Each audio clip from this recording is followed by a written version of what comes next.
আমি একজন ওভারস্টার এফএলআরএফপির বেসিসে ব্রিটিশ পার্টনারের বেসিসে 4 মাস আগে অ্যাপ্লিকেশন করেছে। হোম অফিস কতদিন নিতে পারে decision? It's a paid application. একটা জিনিস আপনারা মনে রাখবেন যে এফএলআরএফপি যে অ্যাপ্লিকেশন করেন, যেটা বেশিরভাগ ক্ষেত্রে হিউম্যান রাইটস এবং আউটসাইড ইমিগ্রেশন রুলসে আসে।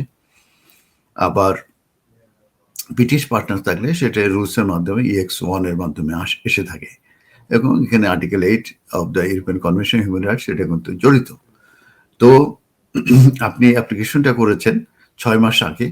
তো এই যে অ্যাপ্লিকেশন আপনি যেটা করেছেন আন্ডার এফএলআরএফপি হিউম্যান রাইটস অ্যাপ্লিকেশন এবং EX1 এর আন্ডারে যে ব্রিটিশ পার্টনারের বেসিসে, এগুলো কিন্তু কমপ্লেক্স কেস, এবং এই ধরনের কমপ্লেক্স কেস কিন্তু ডিসিশন দিতে তারা মিনিমাম 1 ইয়ার সময় নিচ্ছে। এই মুহূর্তে তাদের ওয়েটিং টাইম সম্পর্কে যে আপডেট আছে তাদের হোম অফিসের ওয়েবসাইটে, সেখানে কিন্তু দেয়া আছে।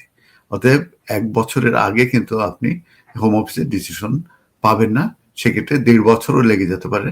কারণ এই মুহূর্তে এই এফএলআরএফপি যে অ্যাপ্লিকেশন, সেগুলো ইনিশিয়াল অ্যাপ্লিকেশন, এক্সটেনশন অ্যাপ্লিকেশন, এগুলো কিন্তু প্রচুর পেন্ডিং আছে। এবং আমরা জানি যে এফএলআরএফপির মাধ্যমে বেশিরভাগ ক্ষেত্রেই 3C অ্যাপ্লিকেশন যদি তারা ভিসা শেষ হওয়ার আগে যদি করে, তাহলে তারা কিন্তু লিগালি প্রোটেক্টেড হয় এবং তাদের 3C কিন্তু কন্টিনিউ করে। তাদের কাজে পারমিশন থাকলে কাজে পারমিশন থাকে। অতএব এটা অনেক অ্যাপ্লিকেশন, এটা আপনার 1 বছর ধরে নেন, এটা 1.5 বছরও লাগতে পারে।